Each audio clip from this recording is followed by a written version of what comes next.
দৈব কি আয়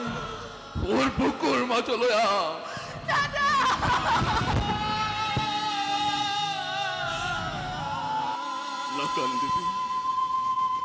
না কান্দিবি দৈব কি আজি